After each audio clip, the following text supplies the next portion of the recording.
Welcome to the Ferry of Knowledge. We're delighted to have you with us as we embark together on a gentle journey into the dream world, guided by the timeless tales of Greek mythology. Greek mythology is woven from many threads, each one passing briefly into view before giving way to another. Together, they form a vast tapestry of stories, shaped over centuries and never meant to be taken in all at once. In this series, each episode follows one of those threads. Sometimes it leads along familiar paths toward gods and heroes whose names have echoed through history. At other times, it drifts more quietly, lingering in still places where the ancient world feels distant and unhurried. There is no single beginning or ending to these myths. Each story opens naturally onto another, adding its own color and texture to the larger tapestry. I hope you've now found a comfortable position, free from distractions and wandering thoughts. And as we set out together, let the Ferry of Knowledge quietly depart.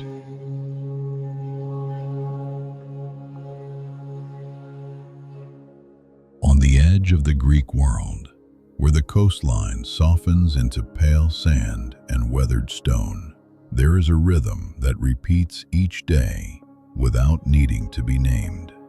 The sea arrives, withdraws, and arrives again.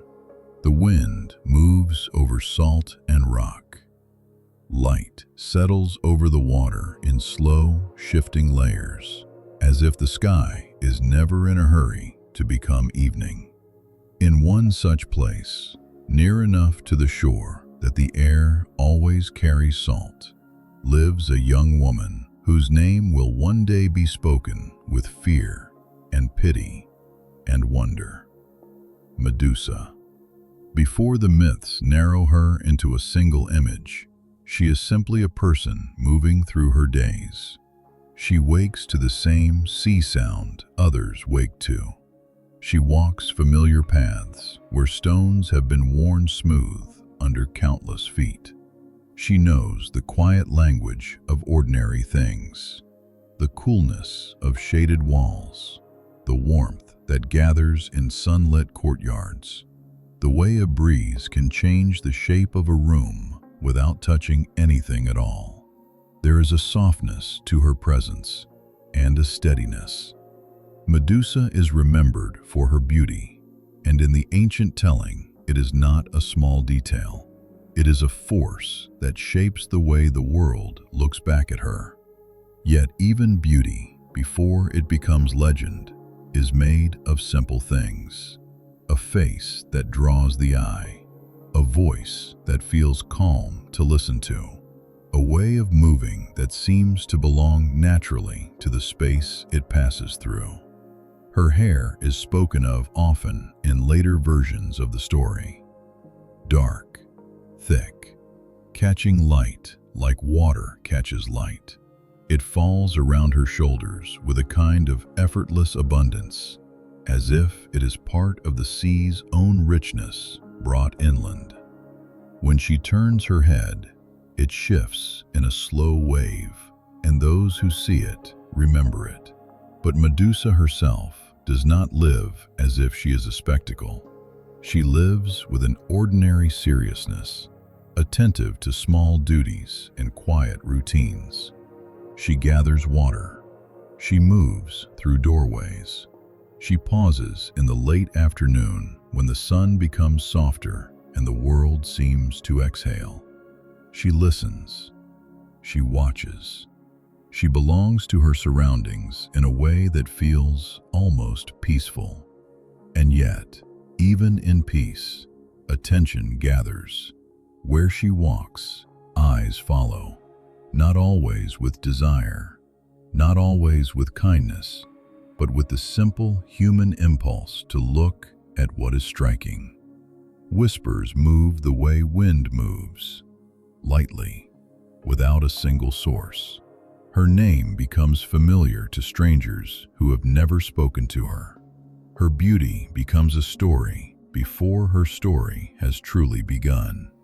In Greek myth, This matters because the world of these stories is not divided neatly between nature and person, between event and meaning. A river is not only water, it is a presence.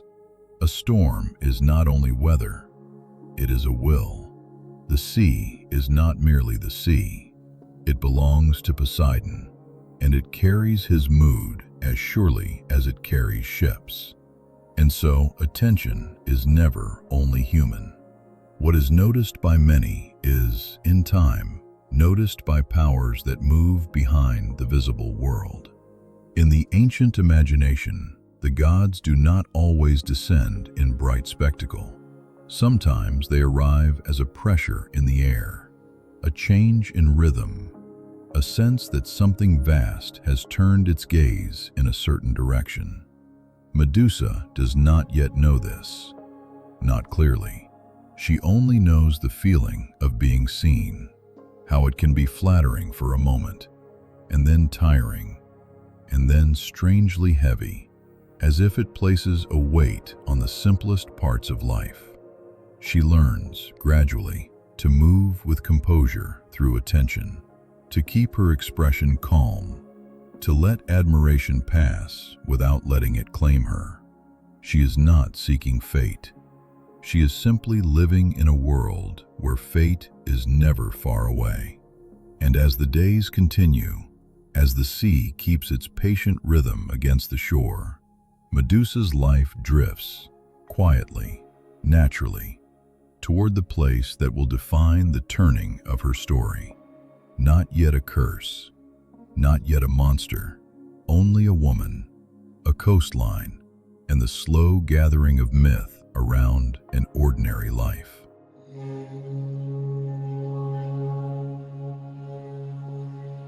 As Medusa moves through her days, the attention that gathers around her does not fade.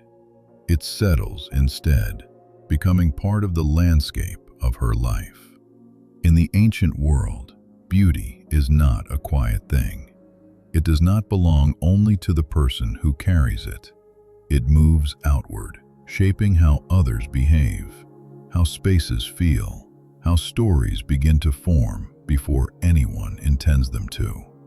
Where Medusa goes, people notice, not always openly, and not always kindly.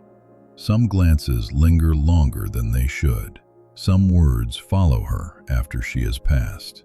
Others speak her name as though it belongs to them, even when they have never met her. She learns to live within this attention with care. There is dignity in the way she holds herself, a calm restraint that keeps distance without inviting challenge. She does not encourage notice, nor does she attempt to disappear from it. She simply continues, steady and composed, allowing the world to look while refusing to be claimed by it. This balance draws her toward a life of order. Away from the louder spaces of the shore and the restless movement of travelers, there stands a temple dedicated to Athena. It rests not far from the sea, but at a remove from its constant motion, positioned where stone meets open sky. The temple is a place of structure and expectation. Here, everything has its place. Columns rise evenly. Steps follow precise angles. The air feels cooler, quieter, shaped by ritual rather than chance. Medusa comes to serve there, not as punishment and not as escape, but as a choice shaped by temperament. Athena is a goddess of wisdom, strategy, and discipline. Her spaces are governed by clarity and restraint, by the belief that order itself holds power. For Medusa, the temple offers a kind of shelter. Within its walls, her beauty feels less exposed. Her presence is framed by purpose rather than curiosity. Here, she is known not for how she looks, but for how she moves through duty. Careful, attentive, respectful of the space she inhabits. She tends the temple quietly. She learns the rhythms of ritual. When the light enters the inner spaces, when offerings are laid, when silence is required. Her footsteps echo softly against stone floors polished smooth by generations of service. Her voice, when she speaks, remains low and measured. In Athena's temple, attention becomes something different. It is no longer scattered and uncontrolled. It is focused, contained, shaped by reverence. And yet, even here, Medusa is not unseen. Athena's presence is not like that of the sea, vast and restless. It is precise, watchful. The goddess does not appear to Medusa as a figure of warmth or comfort. She is felt instead as expectation, as a standard to be upheld, a boundary to be respected. Medusa understands this. She carries herself carefully within the temple, aware that sacred spaces magnify action. What happens here matters more. What is done within these walls echoes farther than what is done elsewhere. In Greek myth, such places are thresholds. They stand between the human world and the divine, between ordinary life and consequence. They are not dangerous by nature, but they are charged, holding a kind of still tension, like air before a change in weather. Medusa does not fear this. She believes, as many do, that devotion and care are forms of protection, that order, once chosen, can hold chaos at bay. And for a time, this belief seems justified. Days pass. The temple stands unchanged. The sea continues its endless motion nearby. But the ancient world is not governed by intention alone. Where beauty exists, desire follows. Where gods walk close to the human world, boundaries are tested, and the attention that once gathered quietly around Medusa, human and distant, begins to take on a different weight. The kind that does not observe from afar, but moves closer.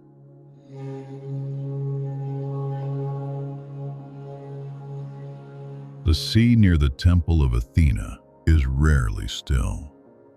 Even on the calmest days, its surface shifts and breathes, carrying a low, constant sound that never fully leaves the air.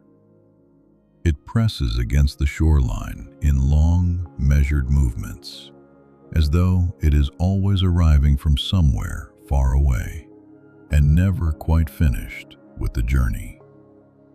In Greek mythology, this restlessness is not without cause. The sea belongs to Poseidon. He is not distant in the way some gods are distant. His presence is felt wherever salt water touches land. In the rise and fall of waves, in the pull beneath a swimmer's feet, in the sudden darkening of water when the wind changes direction. Poseidon is power that does not settle easily. Where Athena governs order, structure, and restraint, Poseidon governs movement, desire, and force. His nature is not subtle. When he wants, he advances. When he is drawn toward something, the world around him responds. It is said that Poseidon notices Medusa, not all at once, and not as a plan formed carefully over time. His attention arrives the way storms arrive, gathering quietly at first, then growing heavier, more insistent. The beauty that has already shaped Medusa's human world now draws the notice of something vast and unrestrained. The sea near the temple begins to feel closer. Waves reach farther up the shore. The air carries more salt. The boundary between land and water seems less defined, as though the sea is testing how far it may go. Medusa senses the change before she understands it. There is a weight to the air on certain days, a pressure that makes the temple feel smaller, more enclosed. The quiet order she has relied upon feels strained, as if something beyond her control is leaning against it. Poseidon does not belong to Athena's domain. The temple stands as a place of discipline and clarity, set deliberately apart from the chaos of the sea. But gods do not always respect the boundaries that humans draw between them. Their powers overlap, and where they do, tension follows. In the ancient telling, what happens next is not framed as a misunderstanding or a mistake. It is an act of will. Poseidon comes to Medusa within the sacred space of Athena's temple. The sea god's desire does not pause for reverence. The order of the temple does not stop him. The power imbalance between god and mortal leaves no room for resistance. The moment is not described with spectacle in the oldest sources. It is described with gravity. This happens here, within a space meant to be protected, not because Medusa invites it, but because in Greek mythology, sacred spaces are not immune to violation. When boundaries are crossed, the crossing itself becomes the catalyst for what follows. Medusa is left changed by the encounter. Not outwardly, not yet. But something essential has been broken. The belief that devotion alone can shield a mortal from the reach of the gods. The temple remains standing. The sea withdraws again, as it always does. The waves resume their endless rhythm against the shore. But the balance has shifted. And in the ancient world, when such a violation occurs within a sacred place, the response does not come from the sea. It comes from the one to whom the space belongs.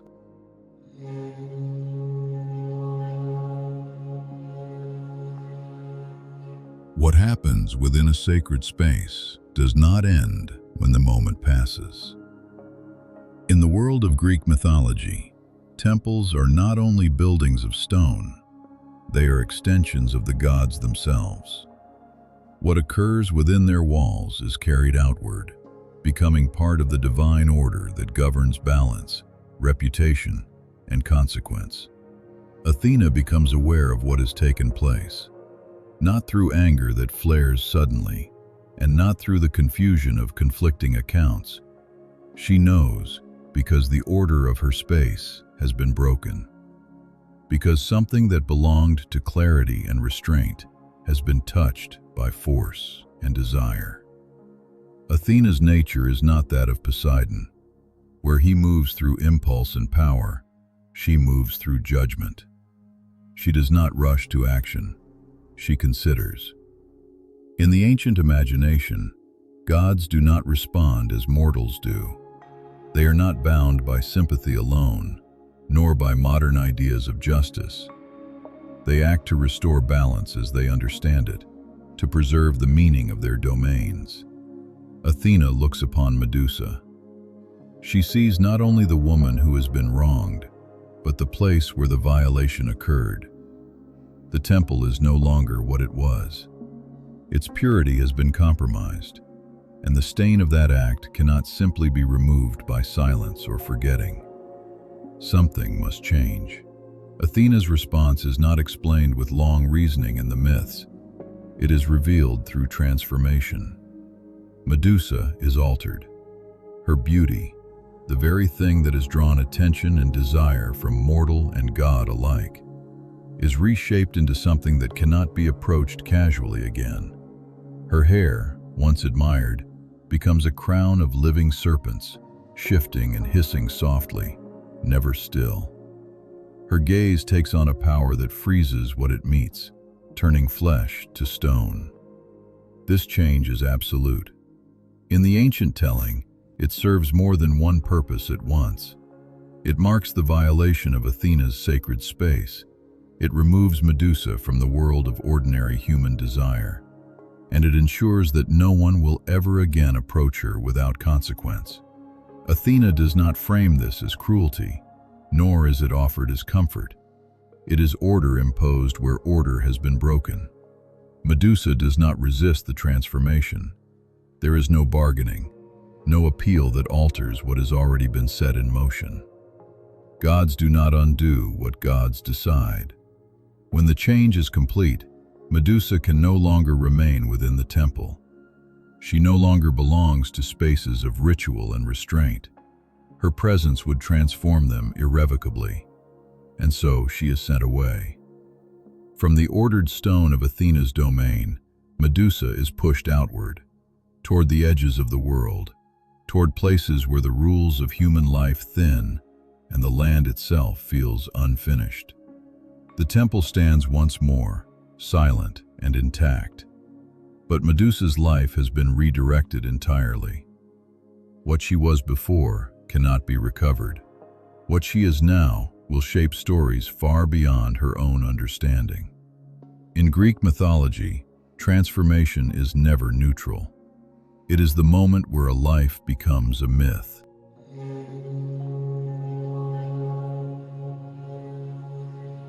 Medusa is sent away from the places she once knew. The ordered stone of the temple gives way to rougher ground, to paths that are less certain, to landscapes where the world feels older and less shaped by human hands. She moves farther from the familiar rhythm of ritual and duty, and closer to the margins where myth gathers. Here, the land opens into silence.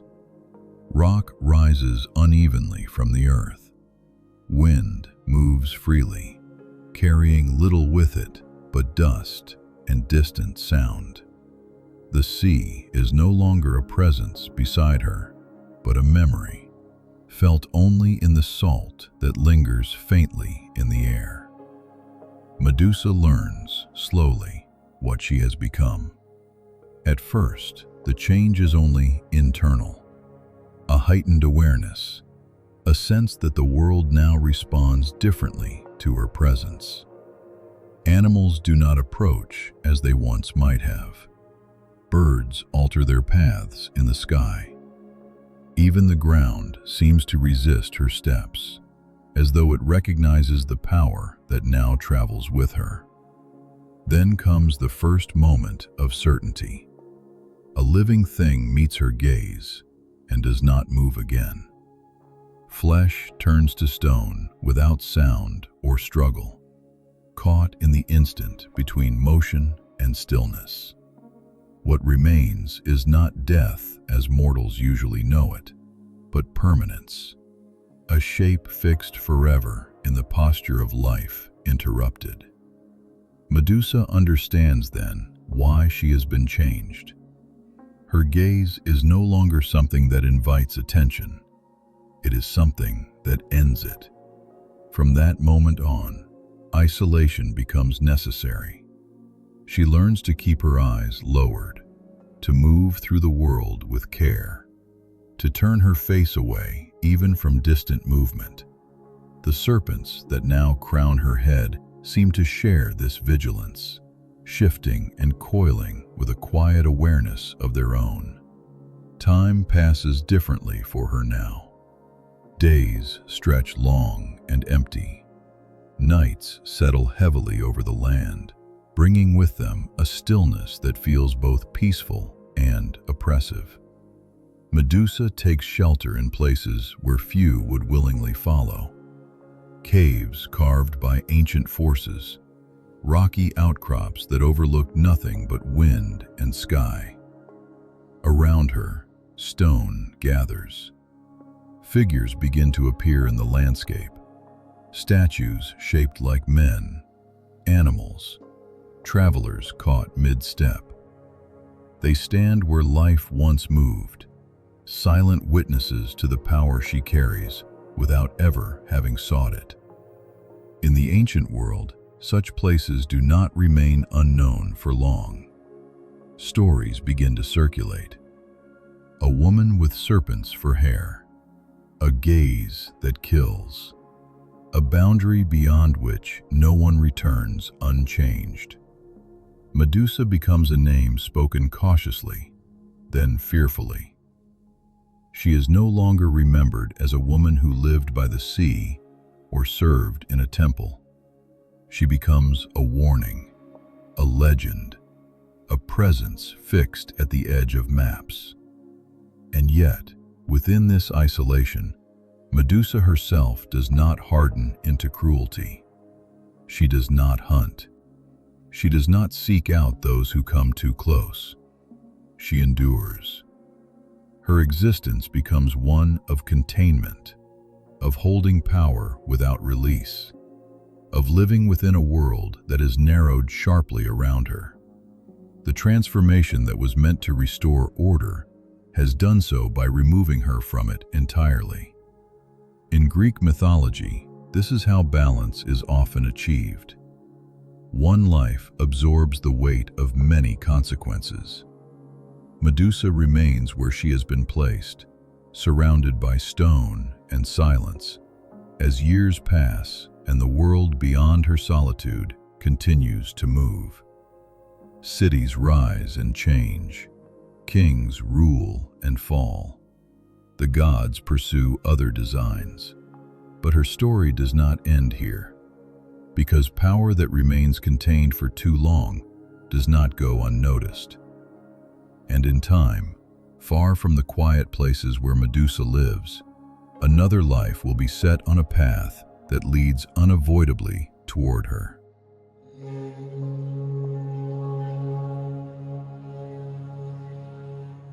Far from the cliffs and stone where Medusa remains, the world of men continues to unfold. In a city shaped by the will of its people, the call for heroes rises, as it always does, when challenges become too great to face alone. In this case, the call is to Perseus, a young man born of a mortal king and a goddess, whose destiny has already been touched by the gods themselves. Perseus is not yet a hero, but a son, and a stranger to the weight of fate. He grows up knowing the stories of his ancestors, tales of great deeds, of gods and kings, of battles fought and won, of monsters slain. But these are stories, distant and unconnected to his own life. He is a young man with the quiet confidence of one who has not yet been tested. But the test is coming. It arrives in the form of a challenge issued by King Polydectes, ruler of the island of Seriphos. The king, a man of great ambition and pride, seeks to win the hand of Perseus's mother, Danae. However, knowing that Perseus stands between him and his goal, Polydectes devises a plan to rid himself of the young man. He demands a gift, a dangerous one, a gift that only a true hero could obtain: the head of Medusa. The task is impossible. The journey is certain death. And yet, Perseus does not hesitate. The challenge is accepted, not with the bravado of a man seeking glory, but with the steady resolve of one who has yet to understand the full weight of what he is about to do. The gods look upon him. Athena watches from the shadows, observing not just Perseus, but the very moment when the fate of Medusa and the young man will intersect. She understands the power of fate in the ancient world, how paths must meet, how the consequences of one life must ripple into another. It is not sympathy that guides Athena's hand, but understanding of what is necessary. And so, the gods provide their gifts. Perseus is not sent into the world unprepared. He is given the tools that will allow him to survive, tools that will help him achieve what seems impossible, yet necessary. Hermes provides him with winged sandals so that he may fly above the earth, unseen and swift.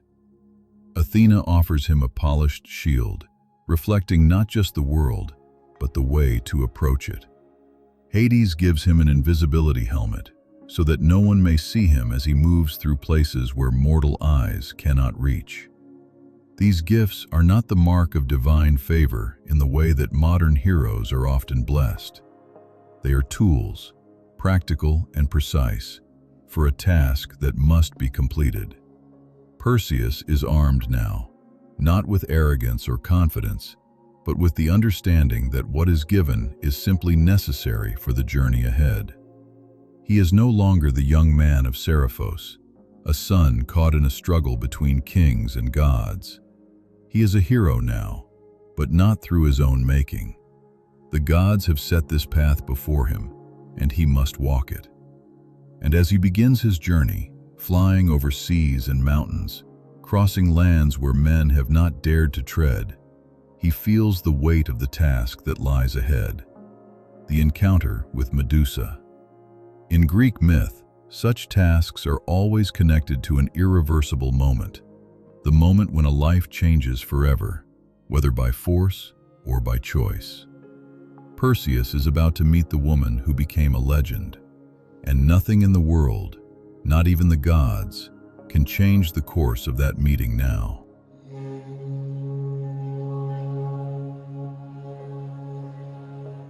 Perseus does not travel toward Medusa in haste. The journey unfolds slowly, shaped by distance and intention rather than urgency.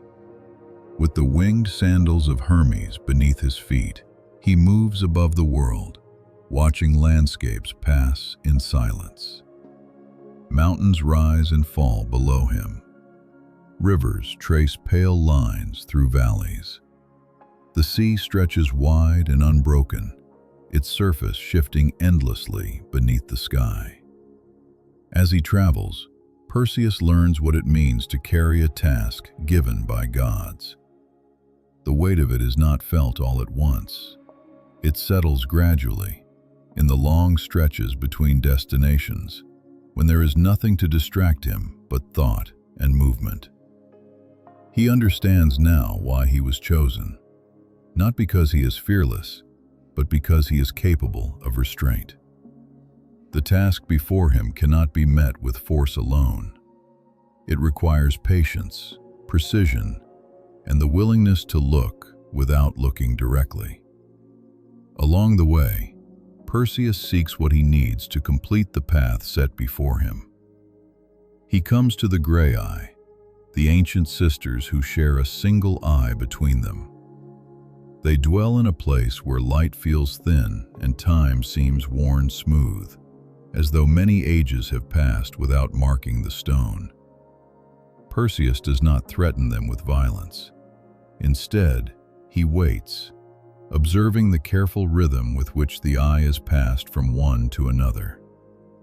When the moment comes, he takes the eye, not as an act of cruelty, but as leverage.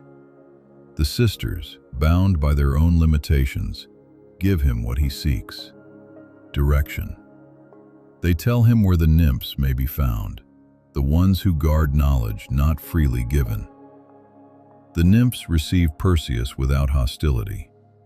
They understand the nature of quests shaped by divine will. From them, Perseus gains what will allow him to survive the encounter that awaits him: a bag made to hold what cannot be touched safely, shaped so that it contains without revealing. They give it freely, not as a reward, but as recognition that the path Perseus walks is already too heavy to bear without help. As Perseus continues, the world around him changes. The land grows harsher. The air feels still, as though sound itself hesitates to move forward. Stone appears where life once thrived. Figures shaped like men and beasts frozen in motion, scattered across the ground as warnings written without words. These are not ruins of cities, nor the remains of battle. They are the boundary of Medusa's domain. Perseus slows. Here, every step matters. The gifts of the gods are no longer distant symbols. The polished shield of Athena becomes his guide, allowing him to see without meeting a gaze that would end him. The helmet of invisibility waits to be used, not for glory, but for survival. Perseus understands now why Medusa must be faced this way. She is not a monster that hunts the world. She is a presence that the world has learned to avoid. Her power is not aggression, but consequence. Those who come too close do so by choice or by ignorance, and the result is always the same. As Perseus approaches the place where Medusa lives, the air grows quieter still. There is no sound of movement ahead, no sign of pursuit or challenge. Only stone, shadow, and a sense of finality. This is not a battlefield. It is a threshold. Perseus steadies himself. He is not driven by hatred nor by triumph. He understands why he has been sent.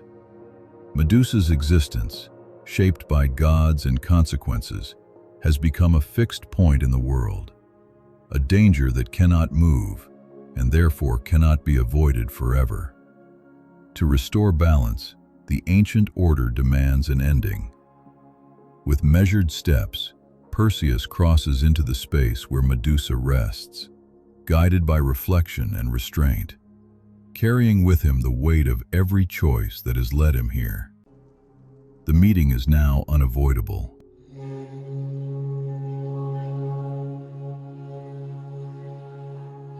The place where Medusa lives is quiet, in a way that feels deliberate.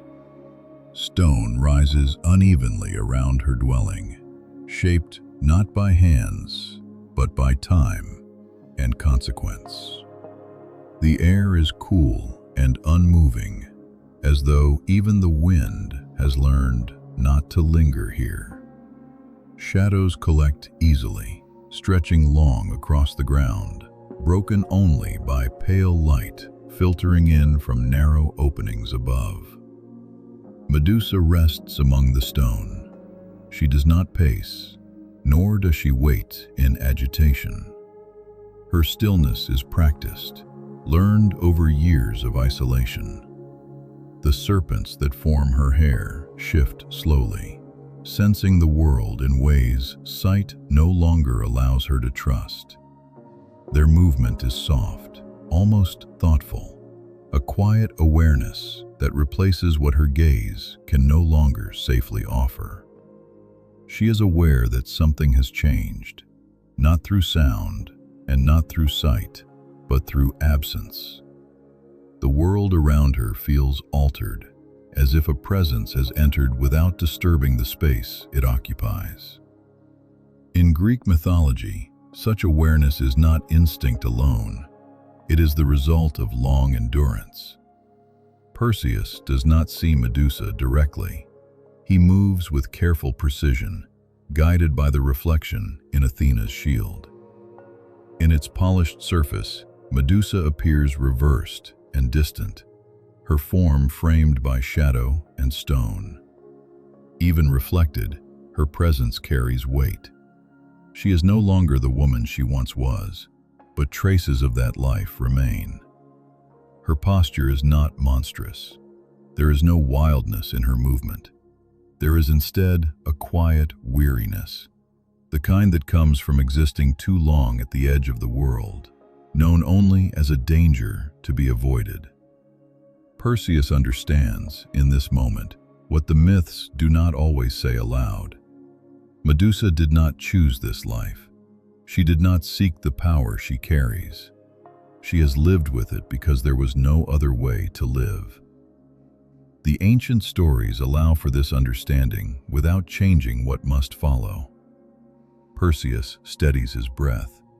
He does not speak. There is nothing that words could alter now. The task given to him is not personal. It is structural, an ending required to close a wound left open too long. With deliberate care, Perseus advances. Medusa senses movement at last. The serpents lift slightly, reacting to the shift in air. She turns her head instinctively, then stops herself, remembering too late what her gaze has become. In that brief pause, time seems to stretch. Perseus acts. The moment is swift, not because it is violent, but because it is final. Using the guidance of the shield, He strikes without meeting her eyes, and Medusa is killed. Her long isolation brought to an abrupt and irrevocable end. The sound is small. There is no thunder, no cry that echoes across the land.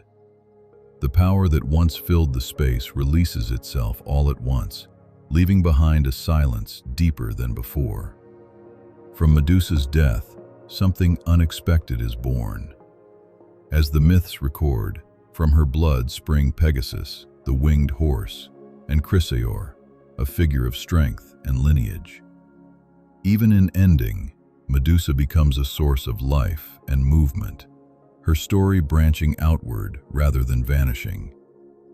Perseus does not linger. He places Medusa's head carefully into the bag given to him, understanding the danger it still carries. Power, in Greek mythology, does not dissolve simply because its source has ended. With the helmet of invisibility, he withdraws from the place, leaving behind stone, shadow, and a stillness that now feels complete rather than charged. The land does not change immediately. Stone remains stone. The air does not rush back in, but the balance has shifted. Medusa's gaze no longer defines this place. What remains is a quiet ending, not triumphant, not cruel, but necessary, shaped by the ancient logic that governs gods and mortals alike. The story has reached its turning point. All that remains now is the settling of what has been changed.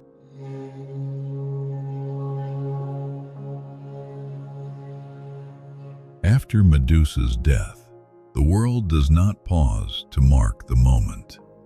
There is no signal carried on the wind, no visible line drawn across the land. The place where she lived remains much as it was before, stone shaped by time, shadows resting where they have always rested, silence returning to its familiar depth. And yet, something essential has changed. The figures of stone that stand scattered across the ground remain where they are, fixed in their final gestures. They do not return to life. Greek mythology does not undo what has been done. Instead, it allows consequences to settle, becoming part of the landscape itself. The danger that once defined this place is gone. Medusa's gaze no longer governs the space. What remains is stillness without threat, quiet without tension. The land exhales, slowly, as if released from a long-held breath. Perseus continues his journey. He carries Medusa's head not as a trophy, but as a burden, a power that must be handled carefully, used sparingly, and never without consequence. In later stories, it will be turned against enemies and monsters, its force redirected toward other ends, until it is finally returned to Athena, who places it upon her shield. In this way, Medusa's power is not erased. It is absorbed into the order that first transformed her. This is how Greek myth often resolves itself, not through restoration, but through redistribution. What cannot remain free is bound. What cannot be undone is repurposed. Medusa's name begins to change. No longer spoken only as a warning, it becomes part of a larger story, one that includes gods, heroes, and the long chain of cause and effect that binds them together. Over time, her image will appear carved into stone, painted onto shields, woven into symbols meant to ward away harm. She becomes protection as much as fear. And somewhere beyond the edges of this story, life continues as it always has. The sea moves, the land holds its shape. Temples stand beneath open skies, bearing the quiet weight of what has happened within and beyond their walls. Medusa's story does not ask for judgment. It asks only to be remembered as it is. A life shaped by beauty, attention, violation, transformation, and consequence. Woven into the vast tapestry of Greek mythology, where endings are never clean and meaning settles slowly over time. The thread of this myth now loosens its tension. What needed to happen has happened, and the story, having reached its natural close, begins to grow still, ready to be carried gently onward into rest.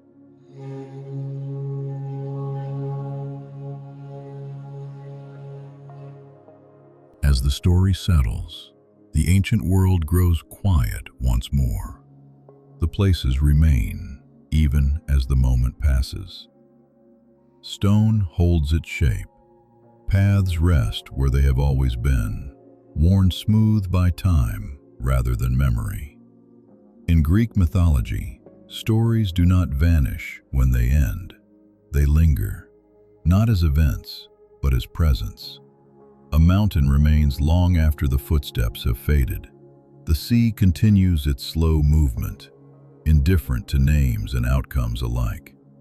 You can imagine the land at rest now. The palace stands silent beneath the sky. Columns catch the last light of the day before shadow returns. Courtyards empty, and the warmth stored in stone releases itself slowly into the evening air. Somewhere nearby, the sea breathes against the shore. Waves arrive without effort, then withdraw again, leaving the surface of the water smooth and dark. The horizon softens, and the line between sky and sea becomes less distinct. Time moves differently here. There is no need to follow it, no need to mark where one moment ends and another begins. The ancient world continues in its own rhythm, steady and unhurried. In these stories, gods once walked among mortals. Heroes crossed land and sea. Monsters rose and fell. And yet, what remains most constant is the stillness that follows. You might imagine a path now, not one that leads anywhere in particular, but one that simply exists. It curves gently through open land, bordered by stone and earth, familiar and unchanged. There is nothing required of you along this path, no destination to reach, no choice to make. The path continues whether you follow it or not. Above, the sky deepens. Stars appear one by one, distant and steady, placed gently into the dark. They remain unmoving, watching over land and sea alike, as they have for countless nights before this one. The world feels wide here and calm. Stories return to the places that shaped them. The sea keeps its secrets. The land holds its silence. And as everything settles back into its natural balance, there is nothing more for the story to do. It has found its place. And somewhere, beyond the edge of the land and the darkening sea, the Ferry of Knowledge continues its quiet passage, its lantern dimmed, its wake smoothing behind it, carrying stories gently from one shore to another before slipping once more into the night.